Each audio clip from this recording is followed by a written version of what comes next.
Wind. I got my windows open. By the way, you notice the imperial or the royal Italian flag. That was a kid. Got to put it up.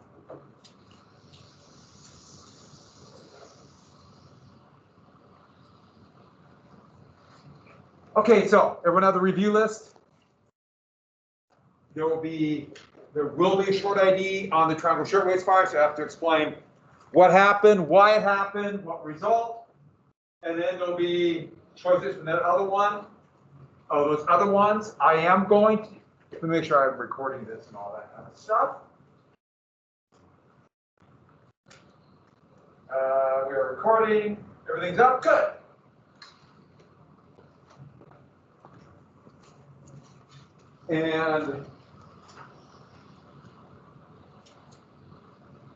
And then there will be a choice of those short answer questions. Remember, short answer questions are, there'll be, I think I'm going to put 2 of them on there. I might put 3, but you have to choose one of them. But each short answer question has an A, B, and a C. A is a 3-sentence short ID, B is a 3-sentence, C is a 3-sentence. So it's 3 smaller short IDs. So you have to do that. That'll be on the test. And those will be on the AP exam. We are going to do an essay here pretty soon. I believe we got to anti-monopolies, didn't we? Talked about the Yellow Peril. What was the big war that all of a sudden Japan emerged on the international scene? The war that Japan shot a European, the steamroller. Yeah, it's not Russo-Japanese War, and shocked everybody, and that's the Yellow Peril. I think we got the Boxer Rebellion. Oh, what was the policy for everyone can equally exploit China, which they have not forgotten. Yeah, that's the open door. And went through the Progressives, but the Progressives were what kind of reformers? What class were the Progressives from? Yeah, they're middle class. And their biggest fear was revolution. So went through society can improve, went through, okay, when it cooled down, actually it brought more ants in. They put more ant things in here, but third period, there was like 10 of them right there. There's one right there. I know, I can't. And ants, once they start, I mean, we have ant traps out, we got new ones. Ants kind of can do anything they want. Ants are pretty amazing little things. So I'm sorry about that. It adds a little excitement to the class, though. Or someday your stuff might be taken away. And they're in all the rooms in the basement, all the rooms with a window.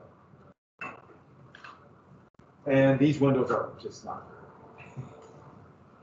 good.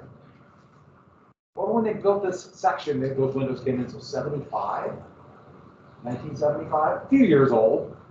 So with that, let's get back to this. We had, and then faith in experts. No, study and proof, we got experts, right? And then we had anti-monopoly. So we got through this, right? The fear of monopoly. So we went through all of this. Wages, dominate politics. Did we get to regulation? Is that right where we quit? And that's why I wanted you to watch The Jungle or watch the Triangle Shirtwaist Fire and read The Jungle.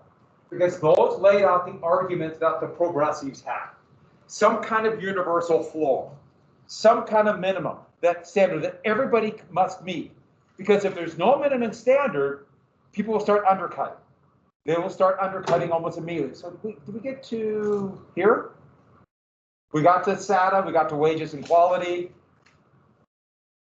And, okay, the jungle's a perfect example of that. I'll come back to the jungle. Triangle Shirtwaist Fire has that. Unsafe working conditions is a way to cut costs and make more money. Keeping unions out and keeping wages low, and especially hiring, at that time, in the Triangle Shirtwaist Fire, young girls who were already fairly well mistreated, considered to be, could pay them lower wages. That's a way to save money. But we saw this right now. And in fact, it's kind of shocking what happened. There were no regulations in Texas. Texas has their own energy grid, And they basically just open up the market, open it up, with no regulation at all. And the thought was this competition of this open market will drive prices down. Well, what happened was there was no incentive to do any weatherizing. So they didn't weatherize any pipes, any valves, especially in the natural gas and coal-fired plants. And so what happened is when it got really cold, they all broke. And this happened in 2011. And the federal government actually said, you got to weatherize these. But they're state. It's all state. So they said, no, we're not going to. And they didn't do that. And by the way, it's really funny that they blame wind power, which had virtually nothing to do with it, but that's another story. That's because they have a lot of money invested in natural gas. But what happened was electricity is something that we need to survive now. That's the world we live in. And if you don't have electricity, I mean, I can't even imagine what would happen now in Montana. Now, we have regulations and they have to weatherize them. That's why they do that. Texas doesn't. But look what happened to the price of Texas wholesale electricity. So it was running virtually just a few cents, few dollars a kilowatt or a megawatt. And then look what happened to $9,000 a megawatt in a week. And because there's no regulation, people were getting $10,000 energy bills for 2 weeks. And they would go from getting, like $50, $60 a month to $2,000 or to $2,000 to $10,000. Somebody I read got a $16,000 one. And I don't know what's going to happen because most Texans couldn't come. The poverty rate in Texas is really high, and there's going to be a wave of bankruptcies. I don't know what's going to happen, but this is what happened. And by the way, if you want to see the graph, this just kind of blew me away, so I thought I'd show you this. So there's a surge in natural gas power. This is natural gas, and look what happened when the cold wave hit. They rely much less on coal, nuclear, wind, etc. And that fluctuates. Solar fluctuates with this. Wind, they didn't weatherize them, so some of the windmills broke, but you weatherize them, they work. They have windmills in the Arctic. And they had Arctic. But that's what caused the problem, natural gas, because they didn't weatherize them. So we weatherize them here. Because I know you can say we're used to it, but also they make them. So let's get to the next one. This is actually really shocking. That is like, oh my God. Oh, by the way, this warm weather. That's weather. It was warmer, they didn't need as much. Here, cold, cold, cold, crash. So, number 5. Do we get to social justice? So we got social justice, morality, community profit, essential service, provide the general welfare. Do we get to create a larger middle class? So, one of the arguments the progressives has is we have to start helping the bottom. The vast numbers of working poor and working class, working poor, and impoverished in the United States. So we must help the general welfare of all.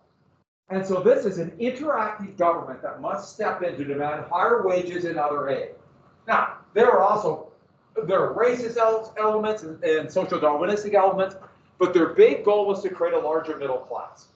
And partially for a better working environment for child laborers, which drove wages down, but also led to a pretty bleak existence for these young people. These are living conditions in New York, a significant number of people. But they create a larger middle class. Has everyone got that? Create a larger number of people, or at least people who will think they'll get in the middle class. And the reason why is this, and you have to add this. A larger middle class means less chance of revolution. Less chance of revolution. Why? More people feel like they have something at stake.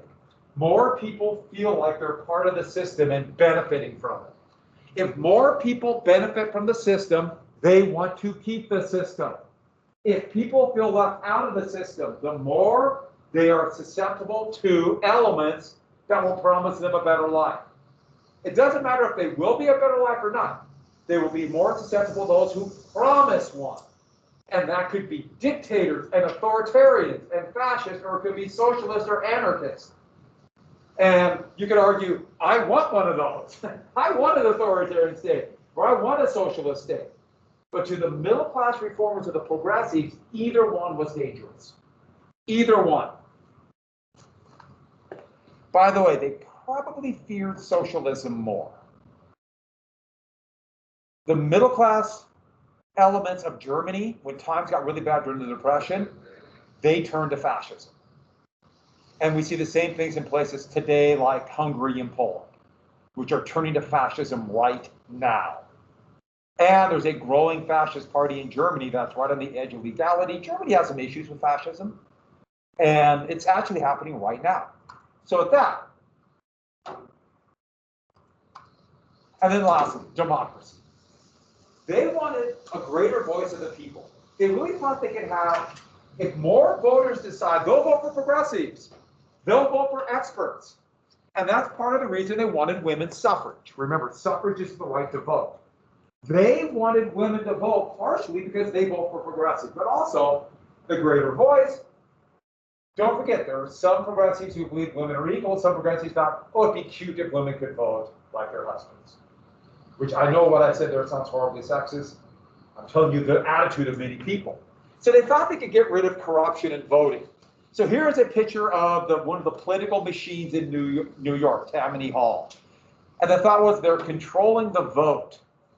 The problem was, how do you get rid of corruption? I mean, there's ways you can do it to make sure people can't double vote, to secure the voting booth, to make sure that ballots are secure. But also, you can use those same things to get rid of corruption to keep people from voting, to make it more difficult. If you make it harder to vote, less people vote. So it's a real tough one. And the progressives always had an issue with this. And a lot of times, the progressives would start out, we want more people to vote. But boy, wouldn't it be nice if we got rid of people who don't want to vote? But most of you are probably getting, you're 16 or 17, right? And you're going to register for vote next year. And registration to vote is a progressive reform. But it also can be used to make it difficult to vote. If it's a pain in the butt to register, you might not register. I should add, Montana, along with other states, is trying to make it much more difficult to register to vote. They're trying to make it more difficult. They're really trying to keep young people from voting. Very consciously. In the state of Montana right now, there are 4 laws. They will be passed, they will be signed by the governor to make it more difficult to vote. And so this could be used to keep people from voting. Why young people, at least today, or young people don't vote in big numbers, but they vote mostly Democratic, they vote Republican, and they want to keep them from voting. So this is a way to do it. We actually have the most secure elections in the history of the United States right now. There were 2 examples of voter fraud where one person tried to vote for somebody else across the United States in the last election, which is just absolutely incredible. Yet there are 164 votes or bills in various states to make it more difficult to vote, claiming voter security. So it's a big deal. Remember what I told you, there's no right to vote. Remember I told you that? And we're going to find out. It's easier for me, because I'm old and I voted for a long time. It's meant to hurt your guys' vote. So that was like a nice fun class. Who wants to write a thesis? I know what you're thinking. Yes! See, I planned this out. Practice thesis, are you ready? Here we go. So focus on the economics. So that's monopolies, social justice, regulation, those kind of things. Well, I just kind of helped you there tonight. Middle class, all those things. Please write a thesis statement. Got a couple minutes just to practice one. You folks at home in the viewing audience, same deal. Just a practice one. If you want me to look at it, go ahead and put it on the chat. I'll try to get to it in my study hall or something like that. We had a question pretty similar to this a couple years ago. That'd be a good choice. Really good choice. All right, let me stop around here. Take a position. The why has got to be something that ties these 3 things together. It can be something very generic. but something about the progressives that tie those together. So when you're writing essays, that first body paragraph A, you're tying it back to the Y of your thesis, etc.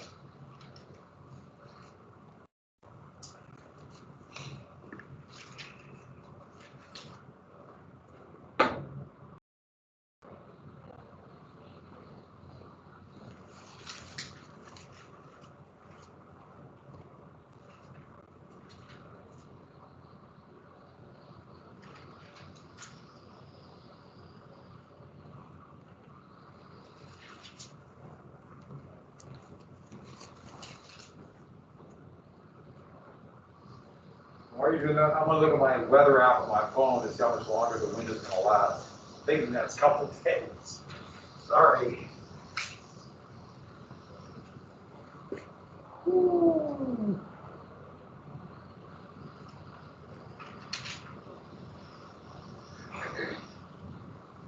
It's supposed to end tomorrow morning.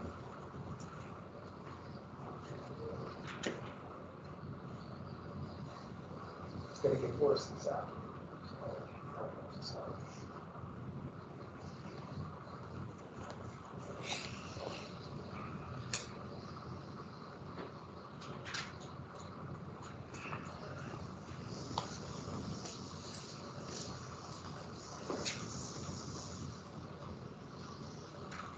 Okay, you should be finishing up. When you're done, go back, make sure you have a good Y. Make sure that you have a good A, B, and C, and those would be your body paragraphs. So basically, like you're doing a short ID, you're just going to relate it back to the thesis, aka the Y. And that's all an essay is. Keep it simple. That's why I do short IDs. It's a good way to practice this, but it's also, and then it's broader than an essay. I can give you different topics. You just add a topic sentence. And if you have a good thesis statement, you basically outline your essay. You just have to add, a couple examples for each one. That's it. So, anybody want to read their thesis? Would anybody volunteer? Everybody feel good about it? I know I'm seeing absolute panic in your eyes. So how about this? What you get down for your A, your first subject? What you put down for one of them?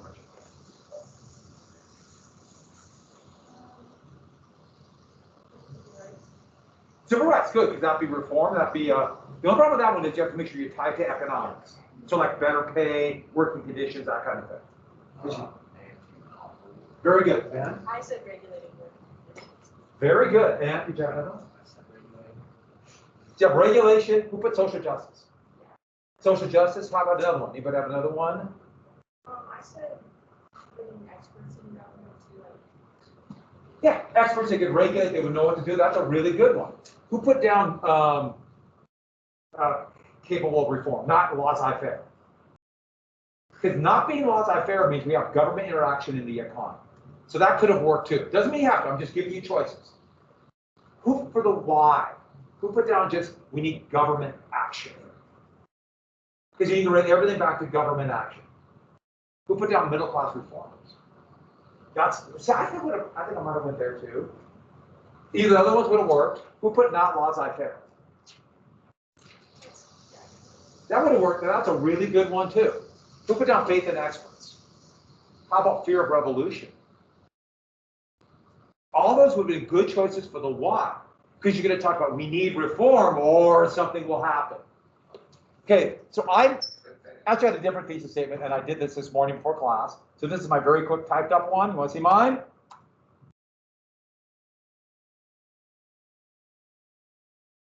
So there's federal government.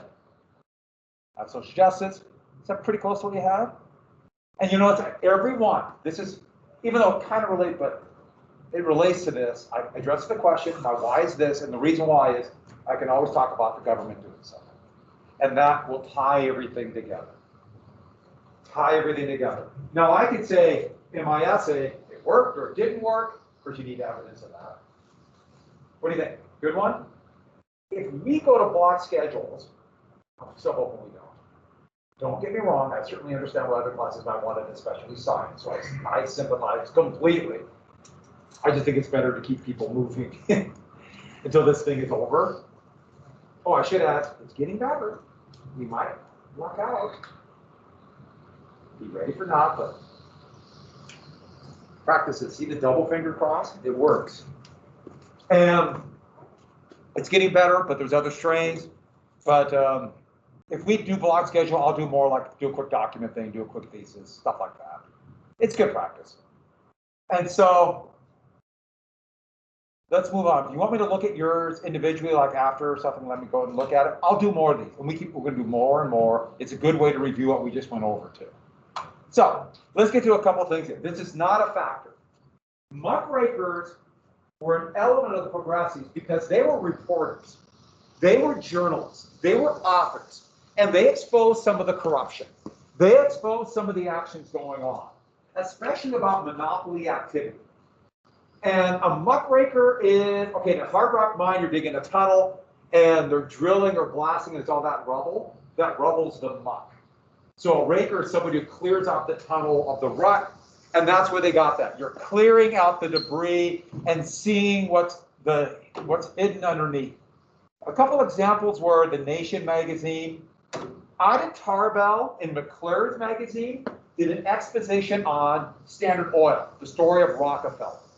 And this would be one of the most famous ones. She was really talking about Kansas had a big oil strike at the turn of the century, and Rockefeller came in and just crushed all the small companies and took over. I mean, just destroyed them.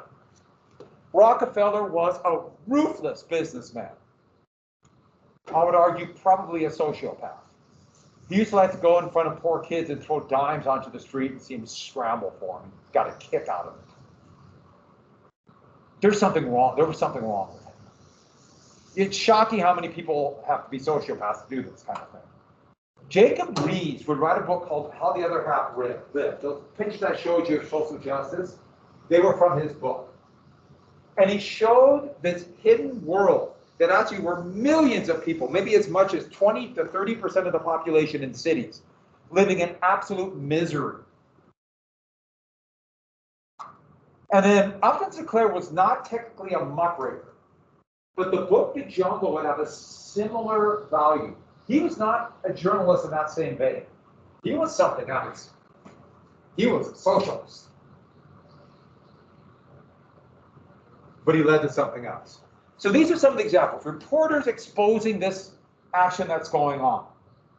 Teddy Roosevelt actually were very much annoyed by these reporters because they're pushing him, and politicians don't like to be pushed, which, by the way, that's why you push politicians, because they don't want to be pushed, and eventually they will do what you want to get them from being pushed. But he called them muckrakers, but this is actually kind of funny. He meant that as an insult, and here's a cartoon showing him raking up the muck of these monopolies. Like, he's one of them. I just found that kind of funny. He actually, quit bugging me, kind of thing. So another element that came out of this, and it's a more of an independent form of progressive, it's a little more complex. It's called the social gospel. It is mostly Protestant. And what they thought they could be is like Christian answers to these problems. Through charity, through care of their neighbors, which, by the way, Protestants have a wide variety of views on this. So, this is anywhere from you have the growing or the more mainstream Lutheran, a little bit more Methodist, and then the growing groups of more, soon they'll call fundamentalist groups, like the Seventh-day Adventists and things like that. But so and basically, a lot of them are what we call post-millennialists or post-millennialism. And these are people who believe the second coming will happen. This is the second coming where this is a belief, especially amongst Protestants, that the return of the Savior, so this is for very much for Christians. Catholics are significantly different. There must be a reform of society before that can happen. By the way, millennialists believe it's about ready to happen. And have you ever heard of something called the rapture? That would come out of this era, where Those will be saved, will be removed up to heaven, and everybody else will left into kind of an Armageddon.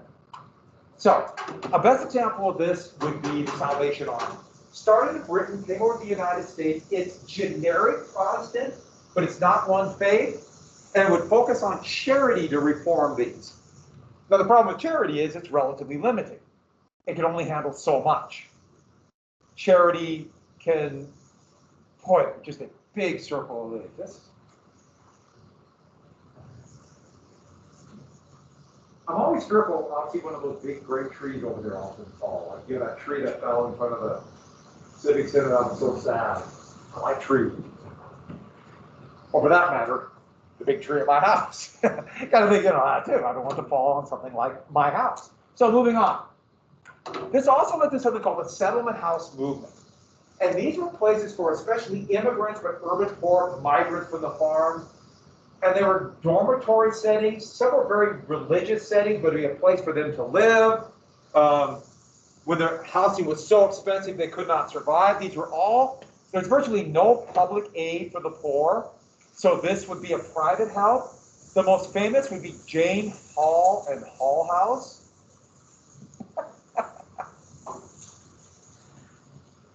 All right, you might be blown away.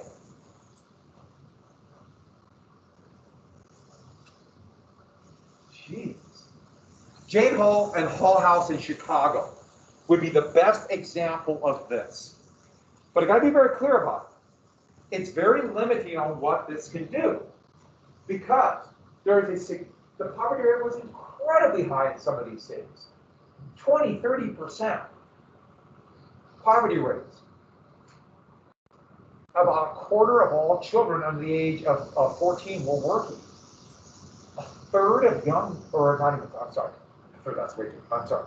A sixth of all young women had to resort to prostitution to survive in some of these big cities. Not because they wanted to, not because they're bad people, you have to live. I mean, it gives you an idea how tough this was. This can help, but it doesn't solve the root problem. Does that make sense? It doesn't solve why it's like that. And so it's a problem that charity has. Charity can be very good. So the realization is they had to go into government. So local progressives began to interact with the government. The thought was, if we could get political reform. And so the first progressives you'll see are places like New York City.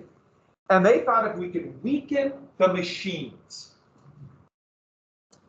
So the Democratic machine in New York was really powerful. If they could weaken the party, that would allow for more democracy. Actually, that's why the Democratic machine in New York, incredibly powerful. That's why Teddy Roosevelt was a Republican, because he was opposed to the machine. There'd be some reforms, and that's why his cousin, Franklin, would be a Democrat. And the thought was, we weaken the parties, so people won't be voting just simply, I will vote for the machine. So like in New York City, I will vote for the Democrats. In the whole state of Ohio, I vote Republican. And they'll have more choice. And people make choices, and the thought was they'll vote for progressives because we're experts and we'll know how to solve things.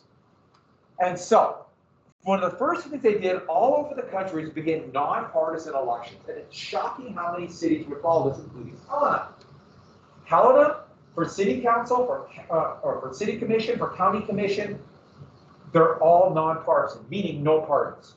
No parties at all. They're individuals. And the thought was, it's something that a lot of people like to say when they vote. I'll vote for the best person. I'll vote for the person who most represents my values.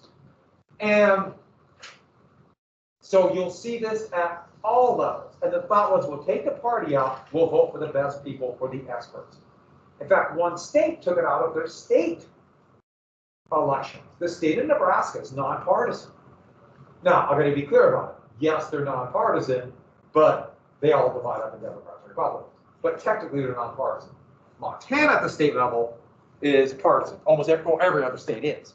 But city government in Montana, or at least in most cities like Helena, nonpartisan. And then they changed the government system. They went from the city mayor and council. So the mayor was the executive. And then the city council was like the legislature. They switched to a city council, city manager. Not all cities did that, but a significant number did. A significant number did. City council to city manager. And the difference is this: the city manager is a professional job. Just said that, put something.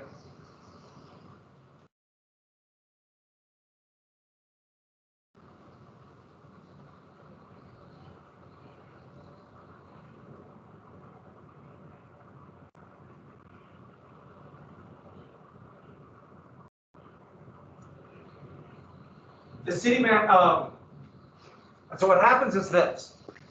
In this, there's a city council that's elected. And they're like they're the legislature. They'll vote on bills, laws, that sort of thing.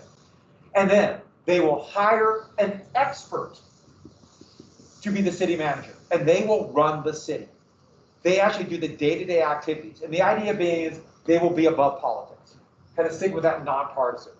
We'll have an expert run it. In fact, it's a degree. It's called public administration. It's a master's degree.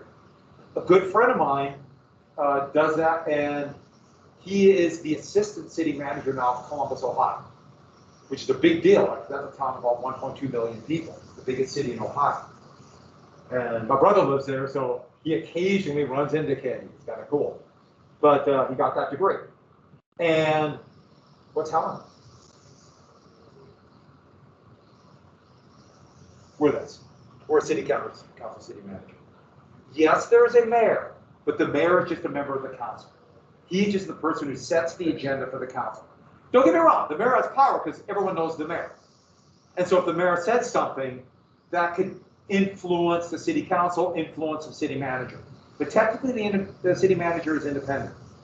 For example, a few years ago, when we had such a bad winter and you remember how bad the roads were? You really notice if you're driving, you're probably not quite with a license yet, but the roads were unreal. And there's a lot of issues why, and the mayor really led the city council to do something about it. It's much better now. And nothing wrong with the work was working their tail off, they just didn't have it organized. And it's not that the city manager did it, or I'm sorry, the mayor did it, he just got the city manager to do it. That's what Helena has. The city where I grew up in, Miles City, they used to have the mayor, city council, they got a city manager, it didn't work, they went back to the mayor.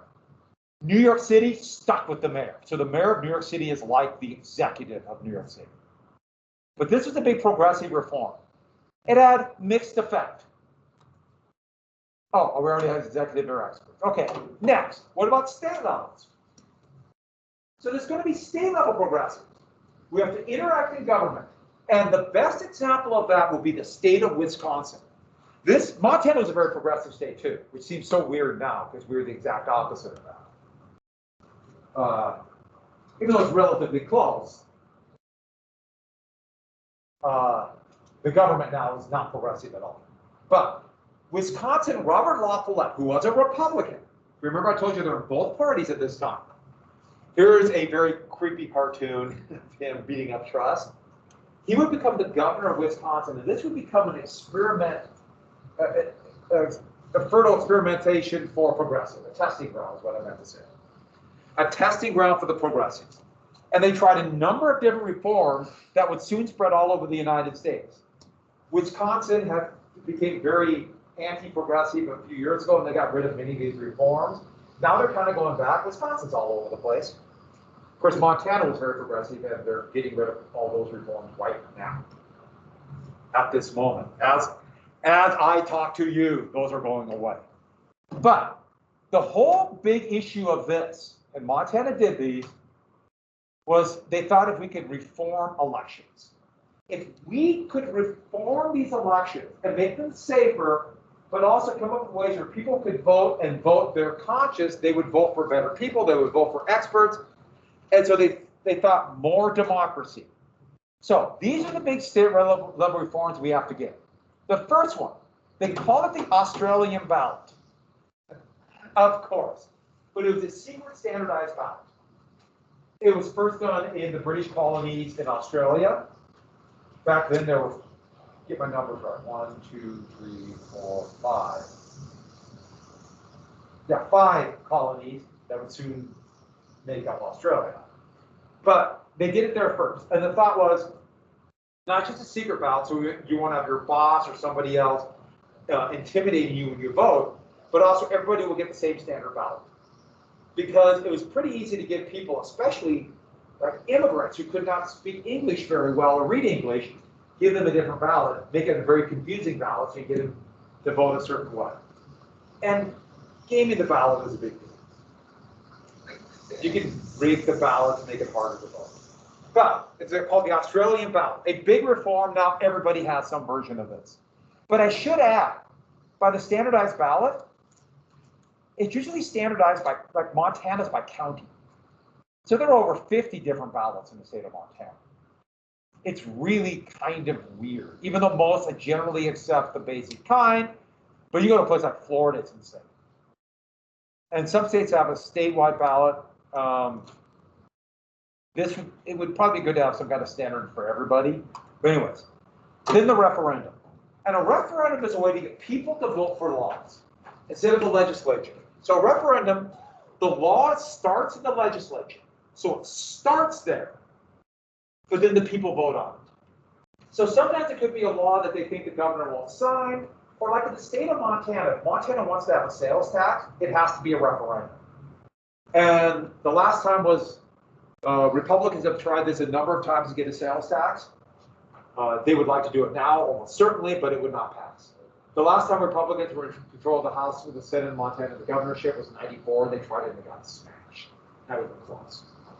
So that's why we don't have a sales tax. It's a referendum. Another version of this is called an initiative. An initiative, law starts with the voters. A petition is normally what they do. And I should have, not every state has this. And then decided by popular vote. Montana has this, has pretty strict requirements to do this, but the law starts there and then goes to everybody else. And you'll see this a number of different times. For example, Montana had an initiative to legalize the sale of marijuana in the last election, and it passed. The legislature's dragging their feet, but they will probably pass something for that. The state of Montana, by initiative, they passed a law to limit corporate contributions to candidates 26 years ago, and the legislature is right now overturning the will of the voters and getting rid of that. So that's happening right now. So that can happen. Next, a recall.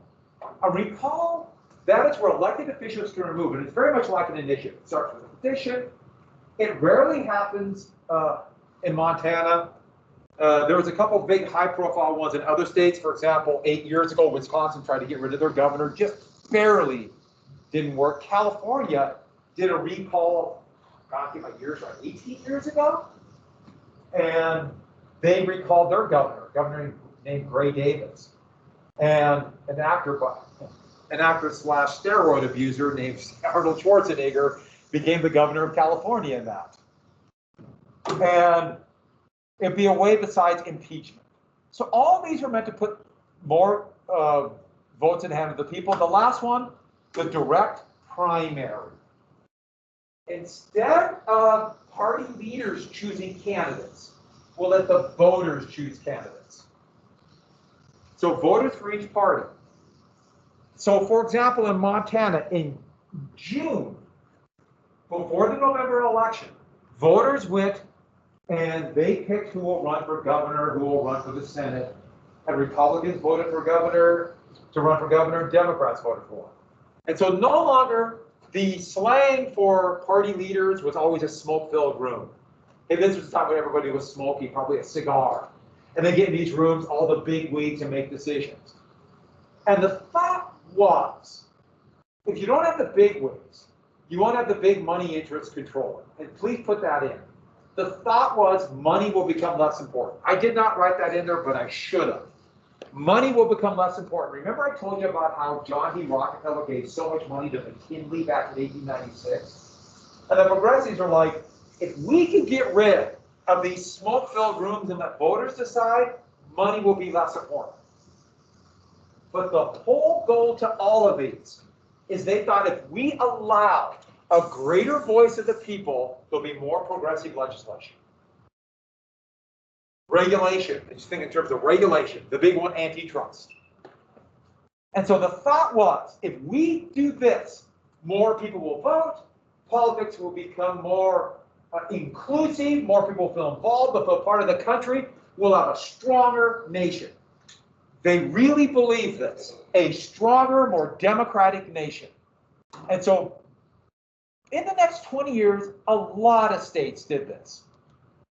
The South didn't because very conservative and the thought was blacks might vote. But the result of all of this, at the state level especially, didn't really work. Interstate commerce stifled these reforms. Remember interstate commerce, only the federal government can regulate this. So if the state did some kind of regulation, it had limited results. Very limited. Because most big business crosses state borders. And if they cross state borders, only the federal government can do it. So immediately there's limited reform. And Montana will be very much a victim of this. When they tried to control some of the copper companies, well, these are big international companies. Couldn't do anything. Next, voting numbers did the exact opposite of what they thought.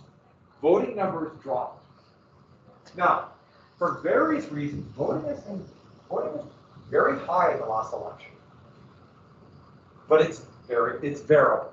It wasn't that high in 2016, for example. It was much higher in 2020. The bells ring a lot. So, finish this tomorrow. I'll do this online. I'm still planning on the test on Thursday. We'll see. If I have to change it, I'll let you know tomorrow. We can do it tomorrow. You guys know all the national reforms, don't you? I'll see you. I'm good. I guess I'll see you next week. Enjoy the wind. Go sailing. Be a perfect day on Candy Third.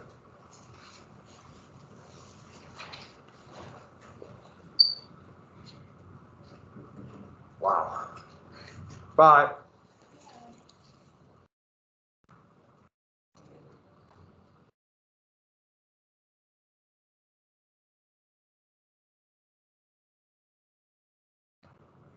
Yes. It's good.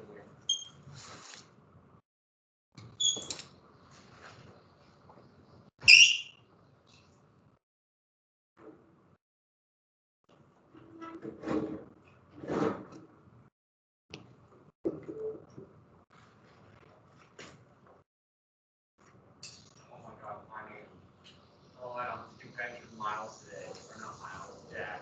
Thank God it's been miserable. Deadlifting, Jack gets around in the morning. Doing deadlifts and clean. You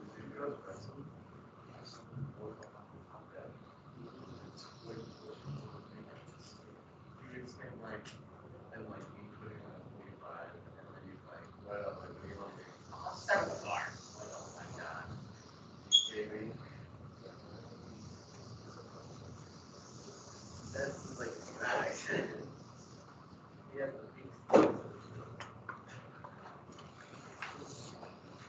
I don't know if you've noticed, but it's windy outside. Huh? No.